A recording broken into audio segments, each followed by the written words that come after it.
Hey there, Asin ko is welcome back to my channel. Samahan niyo ako ngayong gabi panoorin yung most viewed performance na captured natin personally during the second anniversary concert of JML, JM De La Serna and Mariel Montellano. And this is the song Golden.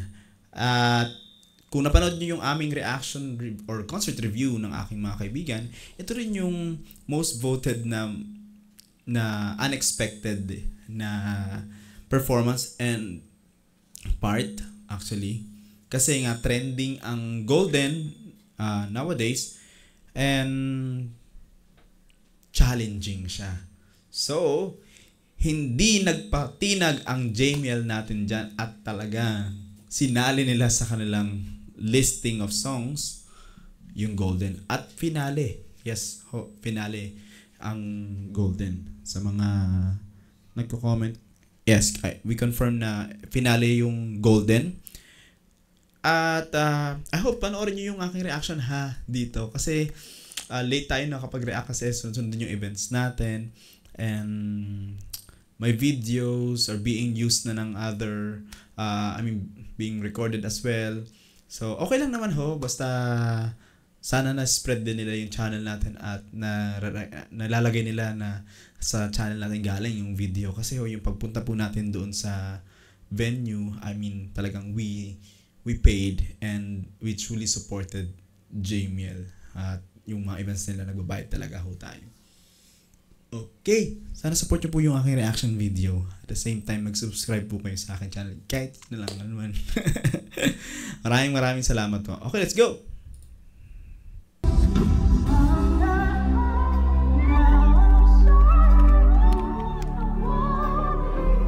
Yeah.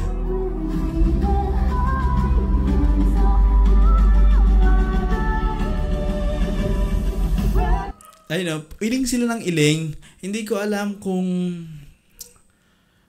for sure kasi sa isang concert asin ko is JML's. Nire-rehearse naman yan alam kong capable sila. So baka lang yung them as humble artist na sige, i-try lang natin. Parang ganun ba? Pero alam naman nila na kaya nila. Pero may moment dito si Mariel na sinabi niya hindi niya kaya. Mamaya, pakinggan natin.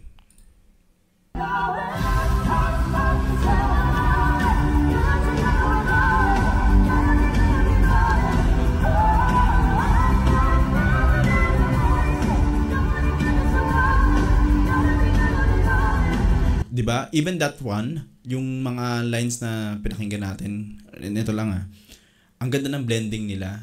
Hindi awkward yung tunog. May mga napanood ako na nagbe-blend pero hindi maganda pakinggan pero sila sing talaga. Yung harmonization nitong dalawang to talaga hindi natin maitatanggi na mahusay, magaling at maganda pakinggan. Hindi lang sila technically tama. Meron kasing mga, sige, pwedeng technically tama. Ito yung blending niya sa notes na to, ganyan. Pero hindi maganda pakinggan. You know, hindi naman lahat laging technical. It's always yung ano bang pleasant sa tenga natin. And I think yun din yung iniibig nyo sa kanila, JML fans. Tuloy na natin. Ito na. Si Mariel muna ang unang magta-try. Yan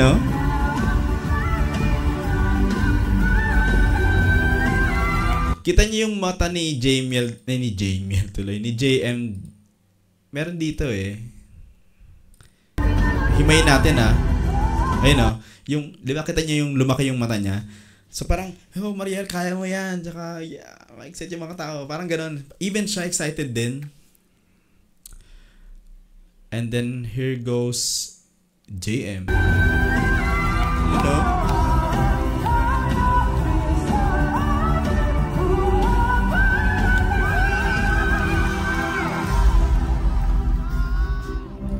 Narinig niyo ba ako doon? Sabi ko, wow! That's me. And nung natapos si Mariel doon sa part niya, kita niya naman yung relief sa kanya na I did it. Ganon. Parang may ganon siyang feels nararamdaman ko doon sa actions na ginawa niya. Parang, di ba, pumunta siya sa may kanan niya na, I made it, parang ganun. And then si JM, syempre, tuwa. And with this one naman kay JM, napawaw talaga ako dahil, wow, bihira ilan nga lang yung mga naggaganyan na mga male vocalist natin like Stel, di ba?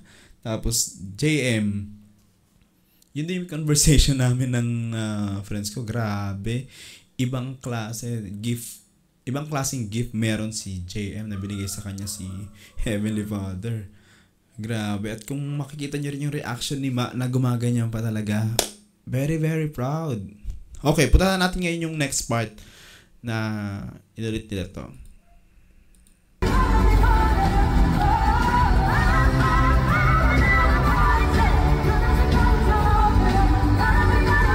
Ayun, di ba? Even hindi kumakanta si Mariel doon sa part na yon, rinig nyo na yung take ni JM pang-harmonize and hindi siya nawawala sa tono. Kahit hindi niya naririnig yung magme-melody sa kanya. Ayun, no? Ayun na.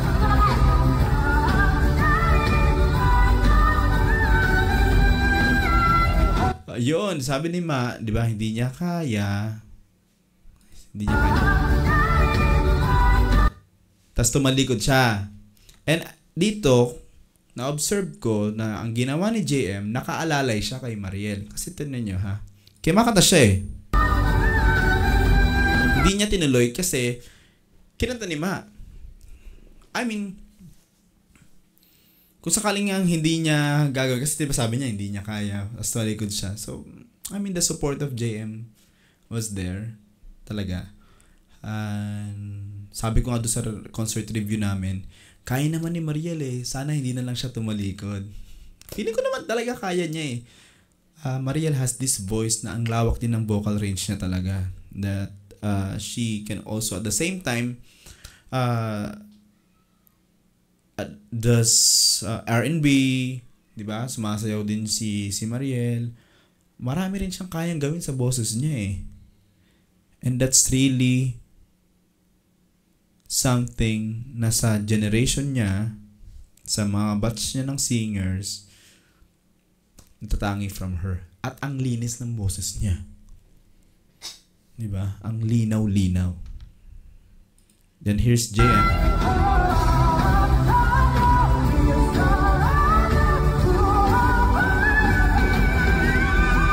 Wow! Di ba?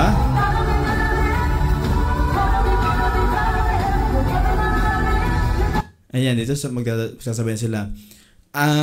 Si JM naman, wala siyang sinabi narinig naman natin na wala siyang sinabi na katulad ni Maria may sinabi, di ba, na di niya kaya. With JM kasi, alam kasi natin din na talagang kaya niya yun Di ba ginagawa? Technique niya kasi rin yan At style niya, style niya yung ganyang pagbira ba. Kaya kayang-kaya niya talaga Pero alam mo yun, kahit na alam natin na kaya ni JM, pag narinig mo, ako kasi nandun. Yun yung difference siguro na masasabi ko with with difference natin ba? Kayo kasi nanonood ng videos. Pero kami kasi nandun. Iba yung live talaga. Iba yung live experience. And itong reaction namin, based from that experience na nandun kami sa venue na talagang, wow, kulang yung laki ng Skydome kasi hindi siya ganun kalakihan Sa laki ng boses na kaya ibigay ng dalawang to. Tsaka yung ganun nga ni JM. Di ba? Lumit lalo yung Skydome. And with that performance, deserve niya ng mas malaking venue like Araneta talaga. Ako, grabing hiyawan for sure.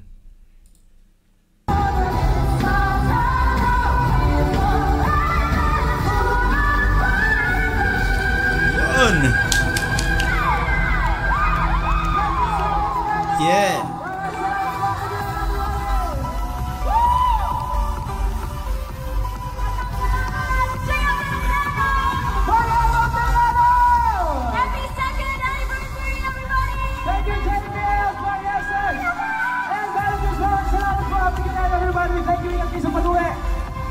yun nga, wala kang yakap. Oh, sundutan lang natin ng gano'n. Wala. Kasi, di ba before, pag natapos yan sila,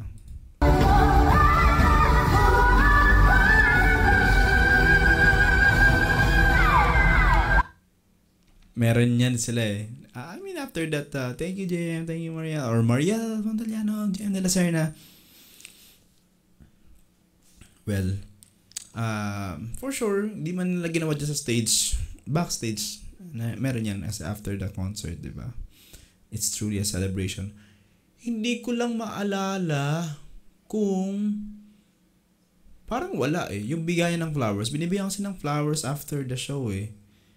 Normally, nagkaakyatan yung mga whoever, yung mga sponsors or yung management, di ba, binibigyan ng flowers yung ating mga artists. Kasi after yata na ito, nag-exit na.